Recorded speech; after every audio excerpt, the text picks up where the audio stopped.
See? Kasi nga, meron kaming usapan na ang testigo dapat protektahan. Yung testigo ng ICC. We did not assist the ICC, ma'am. We continued with the very tenor of the letter that we did not assist the ICC. We never had contact with them. The investigation that they conducted was through their own methods, and we did not in any way assist them. We did not assess them. We did not contact ICC. Mga kababayan, si Boyeng Rimulya nanganganib pong mapa-impeach sapagkat nandun po siya sa Senado nang sinabi niya po ito. At kamakailan lang po mga kababayan ay umamin po ito na nakipag-usap daw po, nakipag-meeting sila sa ICC. Maliwanag po mga kababayan na betrayal of public trust po ito. Sapagkat si Boyeng Rimulya ngayon ay isa ng ombudsman, pasok na po siya sa impeachment mga kababayan. Kaya abangan po natin, mayroon po malamang magsasampa ng impeachment dito kay Boyeng Rimulya patungkol nga po dito sa kanyang betrayal of public trust. Hindi na po siya mga kababayan katiwatiwala sa kanyang mga sinasabi sapagkat iba't iba na po ang kanyang mga sinasabi mga kababayan. At ito, si Manong Ted Filon mukhang nagtataka na dito kay Saldico. Ganon din si Mike Defensor. Bakit hindi pinapatawag si Saldico? Bakit hindi na rin nagsasalita si Saldico? Nagkaayusan na ba ang usapan mga kababayan? Ipapanood ko muna sa inyo saglit, pero tatabunan po natin dahil nagka-copyright po itong kay Ted Filon. Ewan ko ba dito? Kay Ted Filon mga kababayan, panoorin natin. Ay, pakinggan na lang natin. Kontak kay Saldico kasi siya po ang starring dito. Well, alam niyo naman po, inahanap natin yan at meron nga pong findings na is in Portugal. So sa ngayon po, amin pong inaantay yung pag-release ng red notice na kumpleto na po namin yung requirement. At pag lumabas po yung red notice, we will continue to coordinate with our counterparts sa Interpol po. At kung saan po yung suspetsang bansang nandun siya sa gobyerno po niyan at sa law enforcement po niyan. Okay. Ayan mga kababayan, si Ted Filon to mismo ang nagtataka kung bakit parang hindi rin kayo kumukontak itong NBI mga kababayan. At napakadali lang naman nito. Una, naalala din natin na ito pong NBI, ay ito pong si Saldico, mayroon po itong i-file na kaso, no? At nagpirma ito, nagkaroon ito ng affidavit dyan sa bansang, saan bang bansa yun? Switzerland ba yun? Basta parte din dyan sa Europe. Na katunayan mga kababayan na nandyan talaga siya sa bandang Europe na yan. At imposible naman na wala siyang bakas dyan. Siyempre alam yon. Nako, Saldico. Saldico ano? Nagkaayusan na ba? Ito na ba yung sinasabi mo noon na bago ka man lang magurgor, sana maisiwalat mong lahat? Paano yan? Naisiwalat mo na. Ha? Ano yung mga naisiwalat mo na? Baka mamaya bigla kang lumutang. Ha? At katulad ni Sergeant Gutesa, no? Na nawala bigla na lang kayo lumutang at sasabihin ninyo, hindi totoong pinagsasabi. Aba hindi na po papayag ang taong bayan dyan. Dahil nga po, may resulta po ang inyong ginawang kalokohan eh. Ayan po, ang daming mga flood control na mga ghost, di ba? Wala, tapos defective, sira-sira, di ba? Hindi magamit, hindi maayos. Yan po lahat ang atin pag-uusapan mga kababayan at itong patungkol pa rin sa impeachment ni Vice President Inday Sara Duterte. Huwag na po tayong magpapatumpik-tumpik pa mga kababayan. Nagmamadali po itong whore ngayon mga kababayan at binibitin-bitin ni Bibi Inday. Inaantambayanan po nila, naglalaway na po itong mga honorable kuno na mga crocodilos, Benedictus, Addictus, Flavius. Alright mga kababayan, panoorin po natin ito.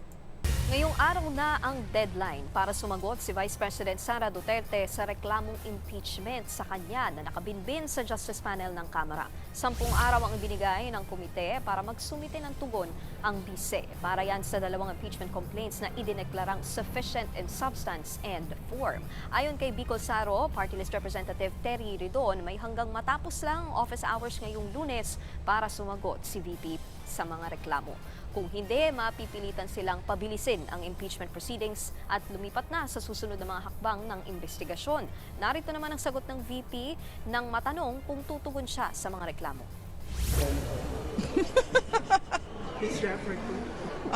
May natapos ito.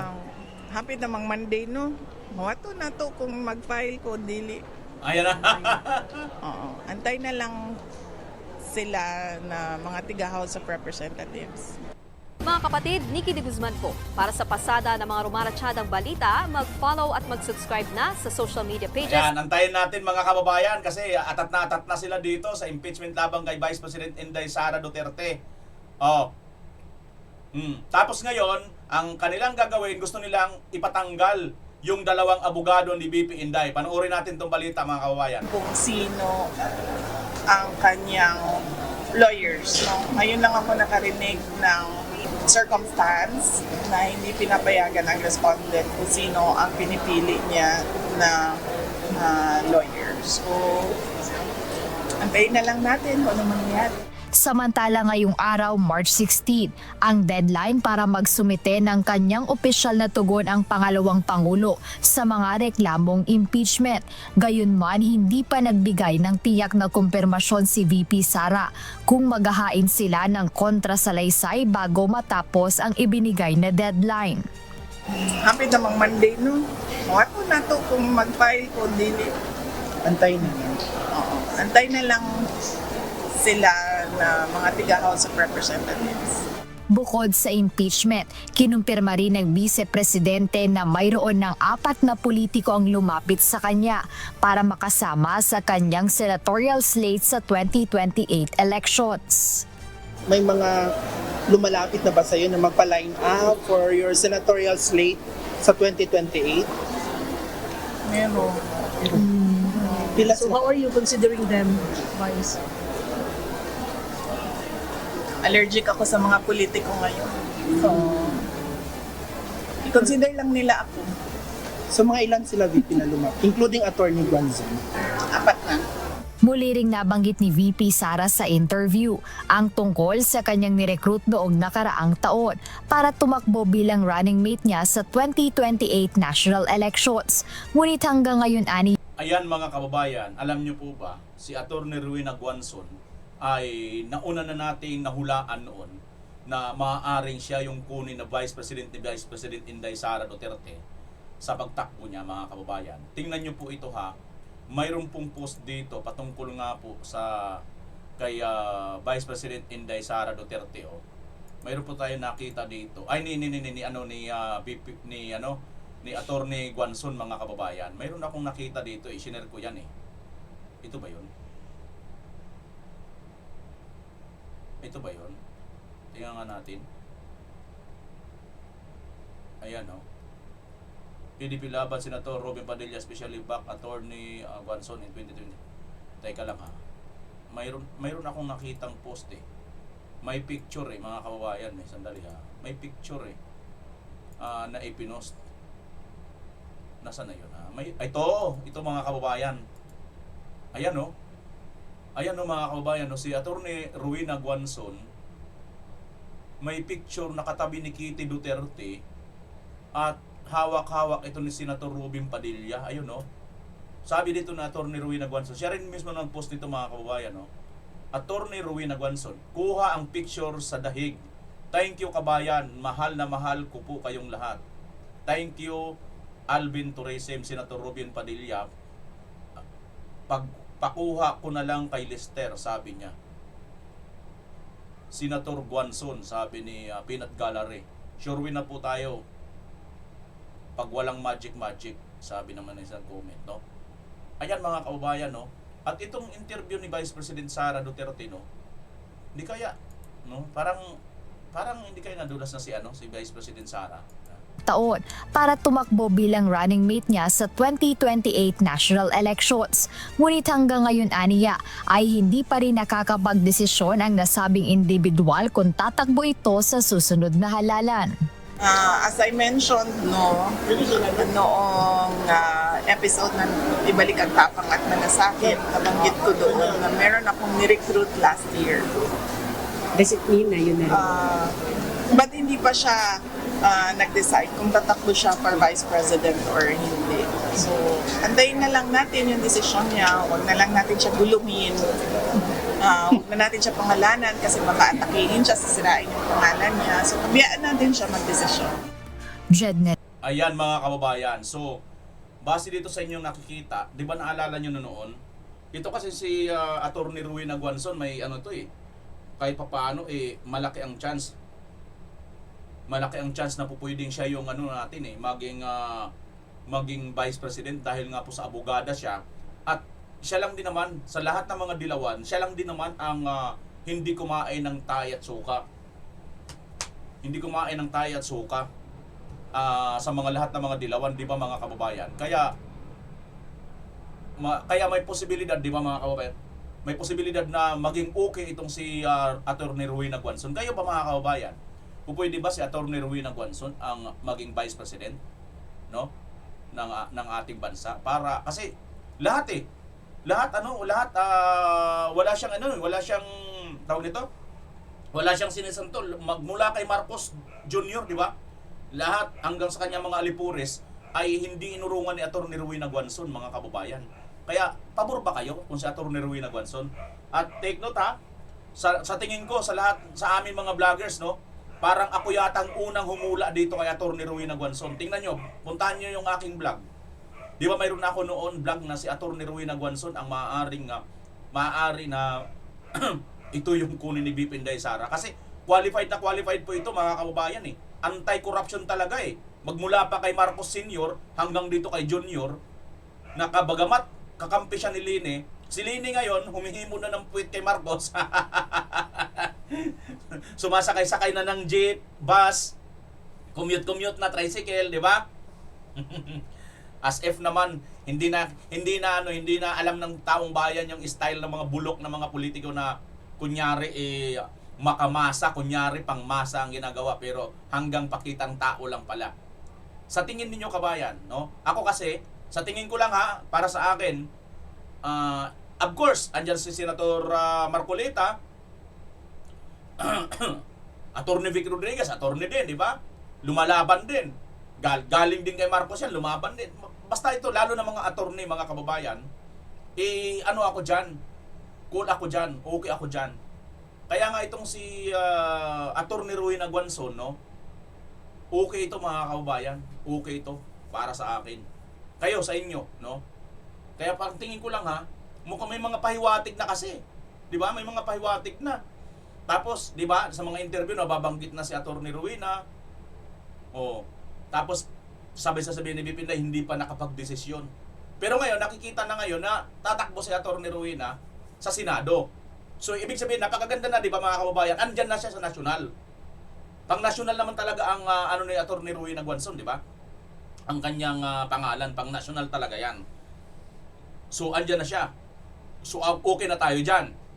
Ang na lang nito, senador ba or vice president? Pero para sa akin, siguro, pag mayroon ako sa nakita, no, panus yata yun ni Attorney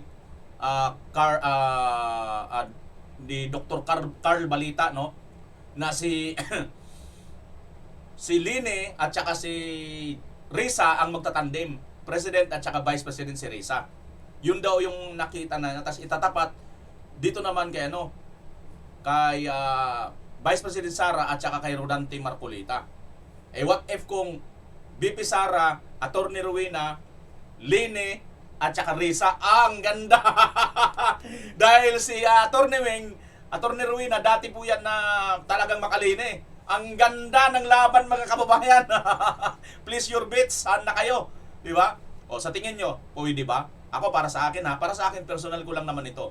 I think ang karamihan sa mga DDS supporters talaga Marcoleta. Alam ko 'yon. Alam din ninyo na yan. Given na 'yan. Pero para sa akin, Senator Bungo, Senator Robin Padilla, Attorney Rowena Guanzon, kahit sino sa kanila diyan basta mga kakampi. Kasi mayroon pang nagpapalutang, 'di ba, si Bam Aquino? 'Di ba mayroon din ganon? Pero para sa akin, kung Bam Aquino na lang, Attorney Rowena na tayo. Okay ba mga kababayan? Okay sa inyo, comment nyo dyan mga kababayan. Balik na tayo sa tunay na issue. Itong si Buyeng mga kababayan, ito talaga ang maliwanag na maaaring managot talaga dito, no? At pwede itong mapa-impeach. Panoorin natin ang buo itong kanyang video, saka tayo mag-react. We did not assist the ICC, ma'am. We continued with the very tenor of the letter that we did not assist the ICC. We never had contact with them. The investigation that they conducted was through their own methods. and we did not in any way assist them. We did not assist them. And we did not lift a finger to help them at all. Nakipag-usap ako sa Trillanes, pinakilala niya sa akin yung ICC, yung ibang dalawang personal na ICC. Kasi nga, meron kami usapan na ang testigo dapat protektahan. Yung testigo na ICC. We did not assist the ICC, ma'am. We continued with the very tenor of the letter that we did not assist the Ito si Boyeng Rimulya, mga kababayan. Kung ibabacktrack lang natin, napakarami na talaga ng mga sablay nito ng mga sinabi. I think bilang abogado, alam niya ito, di ba? At alam din ito nila Vice President Inday Sara Duterte. Malamang sa malamang na-gathered na lahat ang mga ebidensya laban dito. Kasi pag nagkataon po, mga kababayan, darating po ang 2028, si Vice President Sara Duterte, presidente na po. Si Boyeng pa rin ay ombudsman pa rin. So, maaari isa ito sa mga maaaring mga ebidensya. Bukod pa doon sa mga dati niya ng mga pahayag, di ba? Yung kay Bantag nga lang, doon ako nag-umpisa, mga kababayan, nag-vlog sa politiko nung kaso kay Bantag. Yung ewan kung napanood niyo yung sinasabi niya noon na face the music, Bantag, di ba? Sumuko ka na, Bantag, face the music. Sino ba naman ang susuko? Wala that time wala pang warrant of arrest si Bantag. Di ba? Bilang isang abogado, hindi mo dapat sasabihin 'yon. Di ba? Hindi ka lang basta abogado, Secretary of Justice ka pa. So lumalabas, hindi ka secretary ng justice, kundi injustice. Malhustisya ang pinamumunuan mo. Kasi kung hustisya talaga, justice talaga ang pinapairal mo, dapat nasa neutral ka muna. Mag-imbestiga ka muna. Bago ka magpa-aresto, may warrant of arrest muna. Kaso walang warrant of arrest, tapos papasukuin mo pa, saan siya susuko? Ano ang basihan? Bakit siya susurrender at haharap siya sa music? Di ba? At yung kay Kataruan noon, sinabi niya nito noon, buto-buto, yung pala, buto-buto lang pala ng Chicken Joy. Doon naman sa sa Tagaytay, sa Taal Lake, buto-buto rin pala ng bulalo. Di ba, ang dami ng sablay nito, mga kababayan. Basta napakarami na. Ngayon naman ito, yung pinakaano nyo kay PRRD. Under oath po yan. Nandyan po yan sa Senado nagsalita. Bagay, yung buto-buto sinabi niya, under oath din yun Yata doon sa Congress, di ba? Sa, Tuadcom. Ito rin, dito sa Senado, under oath yan. Naka-record yan, mga kababayan. Nanumpa yan na hindi siya magsisinungaling. Inyet, nagsinungaling pala to. Kitang-kita, nakipag-usap pala sila. Excuse me, nakipag-meeting sa ICC. So, yan, mga kababayan. Observe na lang po tayo sa nangyayari ngayon sa ating bansa. Darating din ang panahon, Hindi man ngayon, pero ang impeachment ay nakaumang po dito kay Boyeng Rimulya, mga kababayan. Sapagkat, ayan, di ba?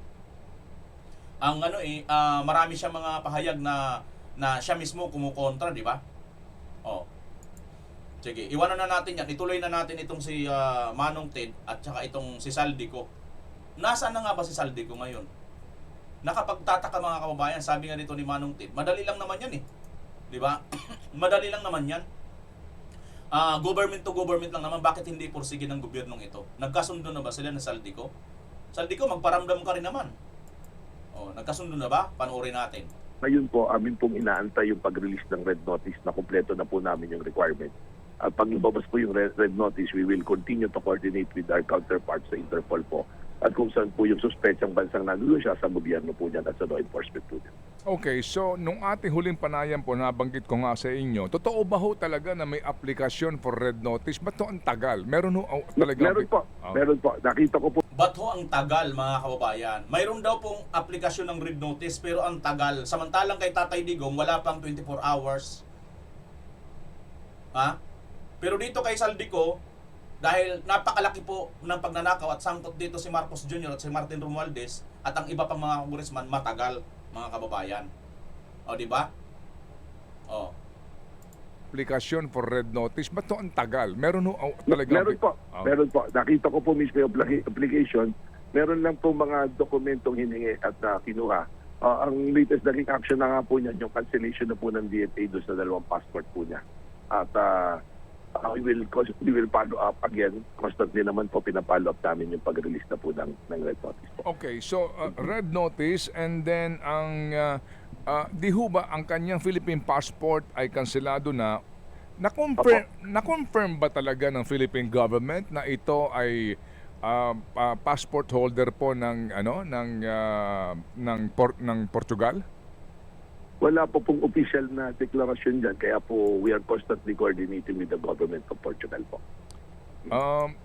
Grabe mga kababayan, ano? Wala pa palang tawag dito, yung pinaka katunayan na mayroon na itong passport ng Portugal. Pero and yet ito, mga kababayan, hindi nila makuha-kuha, hindi nila mahuli-huli. Alam naman nila na nasa Portugal. So, ibig lang sabihin nito mga kababayan, ayaw po talaga nilang iuwi dito sa Saldico. Sila mismo ang nagpuprotekta. Kasi, kung gugustuhin talaga nila, katulad ng ginawa nila kay Teves, di ba? Nakuha nila eh.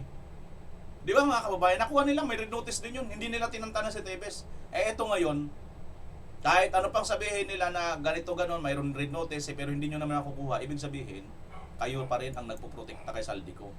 Para bagang, si Saldico kasi mga kababayan, nakakapagtaka rin kasi yung mga ano niya noon, pautay-utay.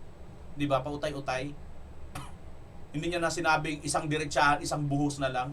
Hindi pautay-utay. Para bagang nananakot, sige, pag hindi pa kayo titigil, ito, maglalabas pa ako, ito pa uli. Ngayon, nang naubos niya na nailabas, nanahimik na rin sila Marcos, maglalabas sa kanya, tinigilan na rin siya. Wala na rin tayo balita na nagpupursige ang gobyerno. Ang pinupursige ngayon ng gobyerno, impeach si BP Inday Sara. Ang galing, ano? Director, sorry masyado ako matanong, pasensya na po. Parang parang magmula noong bago mag-Disyembre hanggang ngayon di pa rin alam ng Philippine government kung talagang Portuguese ang kanyang isa pa sa kanyang mga passport. Parang hindi kami makapaniwala ang dali naman makuha nun kung government to government lang. Parang hindi kami makapaniwala ang dali lang naman makuha nun kung government to government lang. Kita nyo mga kawayan? Paano kasi ayaw talaga nilang kunin? Well, that is actually one of the challenges. Nung nag-assume po ako noong February 21, kinuha ko po yung case file at parang... Kita mo? Challenge na rin sa kanya dahil kaka-assume niya lang niya. So, ibig sabihin ngayon, lumalabas yung dating dyan, wala rin ginawa. Parang ganon, di ba? Parang ganon. Few days from that pa lang po na kompleto yung submission po ng ating po mga required documents. Kita nyo? Bago lang pala na kompleto ang pag-submit ng mga requirement. Ang tagal na. Yun ang basihan mga kababayan na talagang ito ayaw talaga nilang pursigihin na mahuli or dakpin or iuwi dito si Saldico. Undergo that process of checking po. So, siguro po itong week na to, yan po isa sa tututukan natin dahil lalo na ngayon, ito pong sa 18 na allegedly Maris na to, siya po yung center lahat nung sinasabi rito nakakonekta po at nakapatungkol po kay Ginoong Saldico. Okay, sige. So, canceled na yung Philippine passport, kumpirmado yon. Aalamin nyo pa lang po kung talagang siya ay meron pong Portuguese passport. Meron na kayong request para po sa red notice. Gaano katagal yung proseso at ano ang komplikasyon niyan para siya mapauwi sa Pilipinas kung siya po'y totoo na Portuguese na ngayon? Well, yun nga po, we recognize also yung yung sa Portugal po that there is no extradition treaty So, ang sa amin po, umaasa naman kami na Portugal being a member of the family of nation, meron po mga tinatawag na international collaboration and international committee of respect. So ngayon, asa na lang kayo sa awa ng Portugal. Hindi na kayo gagawa ng aksyon. Sa kabila na hindi po nyo man yung tiyak na mayroon siyang passport talaga. Kasi mga kababayan, ito lang kasimple yan Dapat, sa tagal-tagal na ng issue kay Saldico na sinasabing nasa Portugal, alam na sana ng gobyernong ito kung siya talaga ay mayroong Portugal passport. Kasi kung wala, di ba dapat matagal na siyang nahuli, nakuha na doon?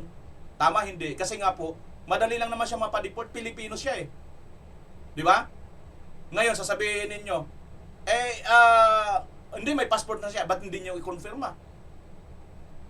Nagigets niyo mga kababayan? Ganito lang kasimple yan. Ayaw talaga nila. Kasi kung gusto nila, ura-urada, kaya talaga nilang kunin yan.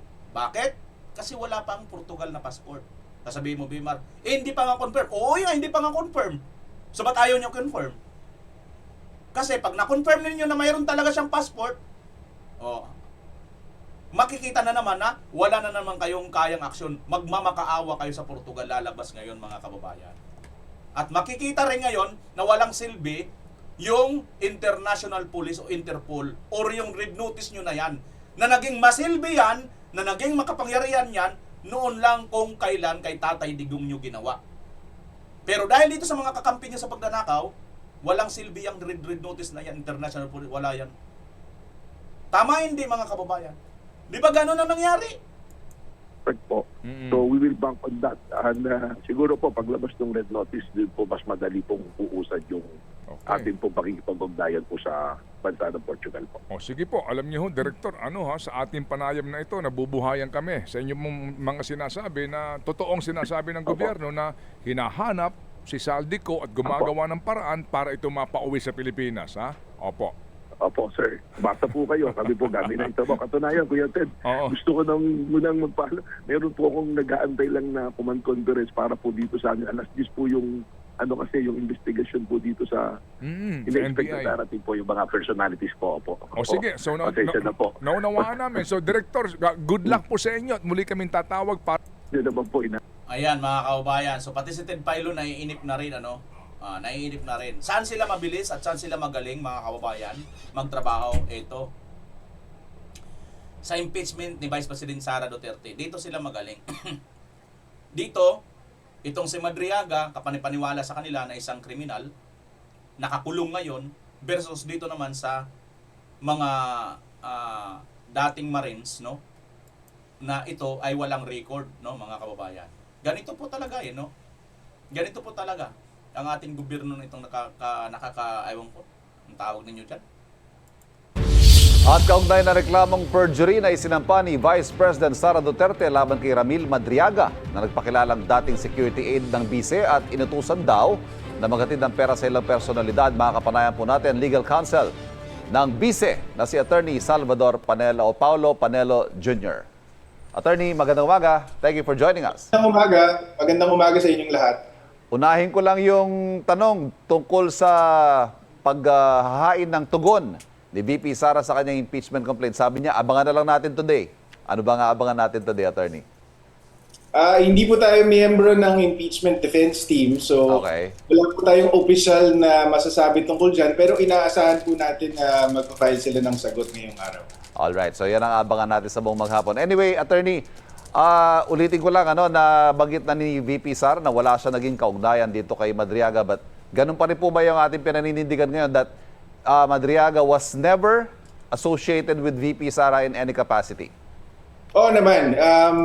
Bukod sa testimonya ng mga tao na merong personal knowledge doon sa mga binibintang ni Ramil Madriaga laban kay VP Sara, meron din po tayong mga certification mula sa iba't ibang ahensya ng gobyerno kasama ng Davao City Mayor's Office, ang Presidential Security Group, ang Vice Presidential Security and Protection Group, pati na ang Department of Education at ang Office of the Vice President. Yung mga certification na yan, pinapatunayan na kailanman ay hindi naging empleyado o konektado ang sino mang tao na may pangalang Ramil Madriaga sa mga opisina na yun. Kaya hindi po talaga pwedeng maging totoo yung mga paratang ni Madriaga laban kay VP So Sara. professionally, hindi ho, kahit personal, hindi rin niya kilala?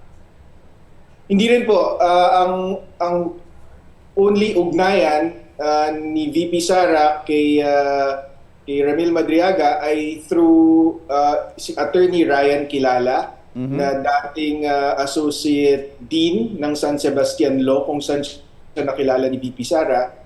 At yung grupo na Isip Pilipinas, na isang campaign support group na sumuporta sa kandidatura ni VP Sara noong 2022. Kaya lang, itong Isip Pilipinas na ito ay isa lang sa maraming campaign support group na sumuporta kay VP Sara. So hindi niya kilalang personal itong si Ramil Madriaga. Hindi totoo na inutusan ni VP Sara kay Ramil Madriaga na buuin tong grupong ito. And in fact, sa Isip Pilipinas, ang kilala lang ni VP Sara ay itong si Attorney Ryan Kilala nga. Attorney, ang sinasabi kasi ng abogado ni Madriaga, hindi naman daw nito kiniklaim na talagang government employee siya, so wala talagang records. Dahil ang trabaho daw niya ay more on intelligence work at directly reporting daw siya sa bise. Yun nga po ang katwiran niya ay walang saysay kasi kahit yung mga nagbabantay talaga kay VP Sara, ang sinasabi nila ay number 1, hindi nila ito kilala itong si Ramil Madriaga. And number 2, dahil sa criminal history ni Ramil Madriaga, ang sabi nila ay hindi nga man lang makakalapit itong si Ramil Madriaga dahil hindi siya qualified magbantay o magserbisyo sa somebody like si VP Sara dahil nga of his criminal record. Hindi yan papasa sa standards ng mga makakapagtrabaho para kay VP Sara. Attorney, ano ba ang posisyon ninyo sa kustodiya ni Madriaga? Nauna nyo nang sinabi na gusto nyo nga na matiyak ang kanyang kaligtasan, pero ngayon kinukwestiyon na tinawag ni VP Sara na para bang special treatment daw ang paglilipat sa kanyang kustodiya. Well, both things can be true, di ba? Para sa amin, gusto naming mag-testify si Madriaga kasi yung mga sinungaling sa bibig na uhuli yan. So, ayaw namin siyang pigilan. Itong perjury complaint, hindi naman yan... Parang si Boyeng lang yan, sir. Ang mga sinungaling talaga, sa bibig din mahuhuli yan. Boyeng na Boyeng, di ba? Sinabi ni Boyeng noon na hindi nakikipag-ugnayan sa ICC. Ngunit anong sinabi niya ngayon? Di ba? Inamin niya na nakipag-ugnayan sa ICC. At ang matindi pa mga kababayan, isa pa sa na ano ni Boyeng, ang na-reveal ni Boyeng mga kababayan, ano? Ha?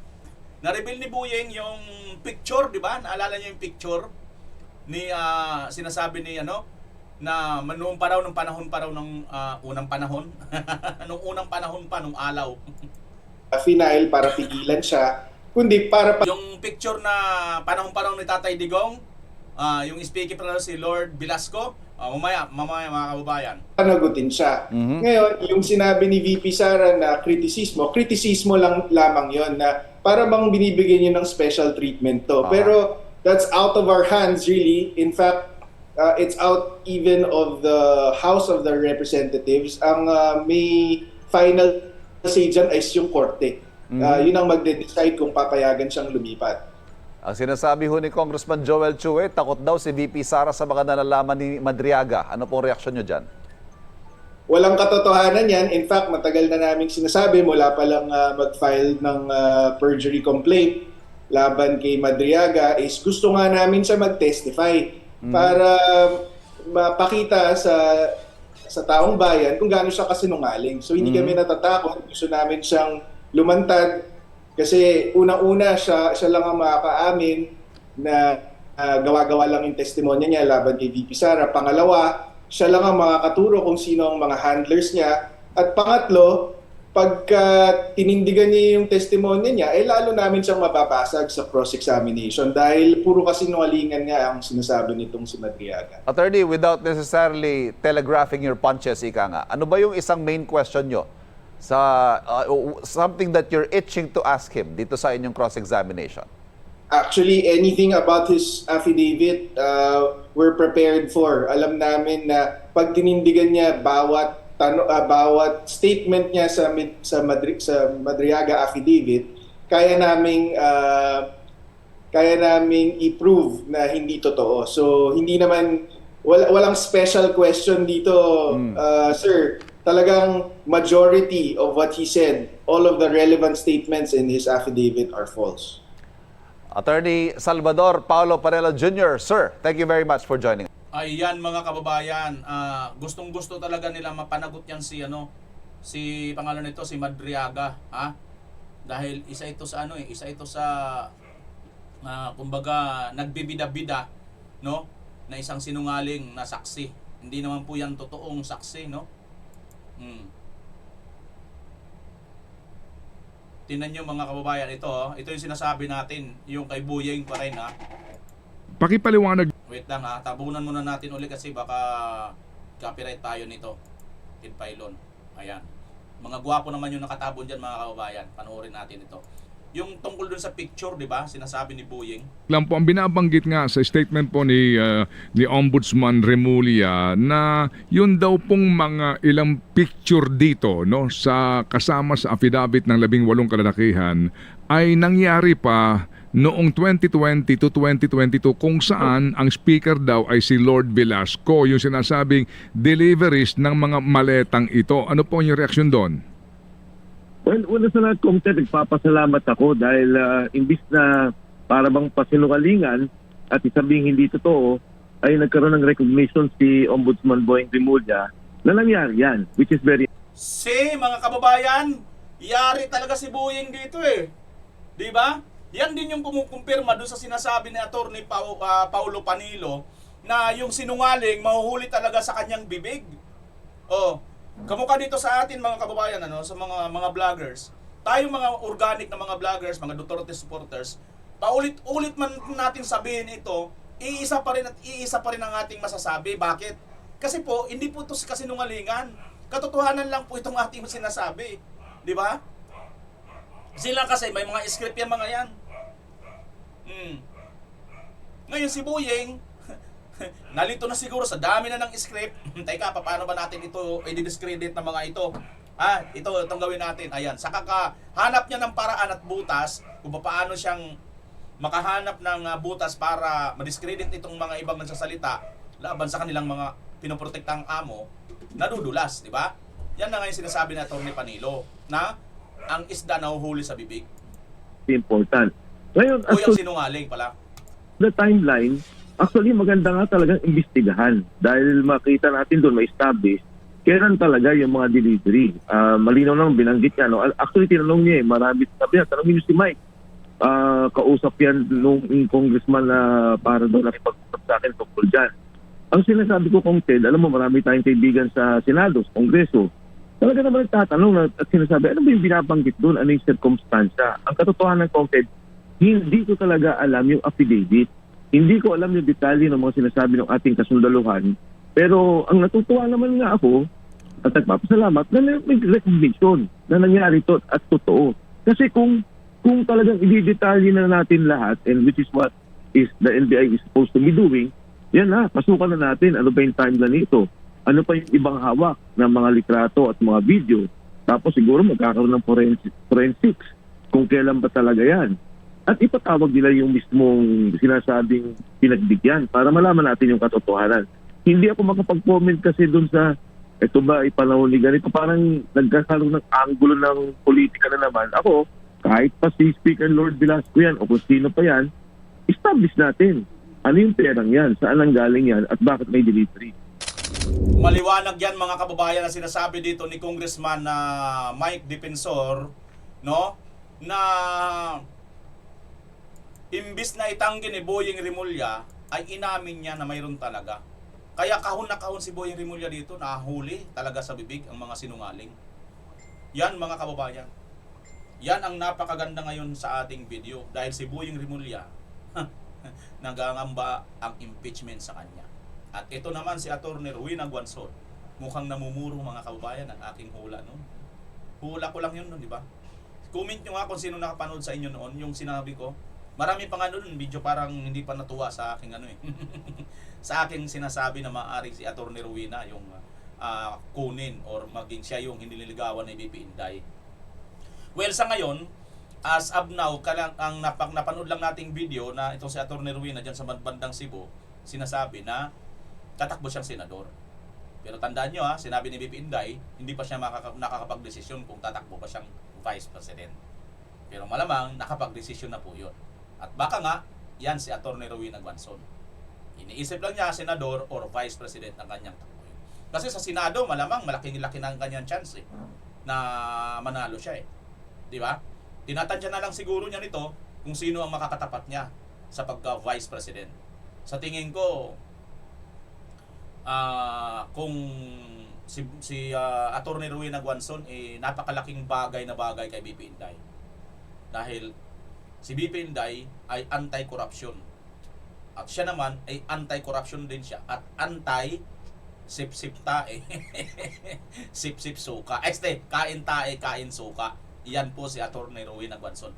Hindi po siya tumulad sa iyang kanyang mga kakampi, si Lini na nakipagsipsipan na kay Marcos. Dati, number 1 sinungaling, pero ngayon naniniwala na siya kay Marcos.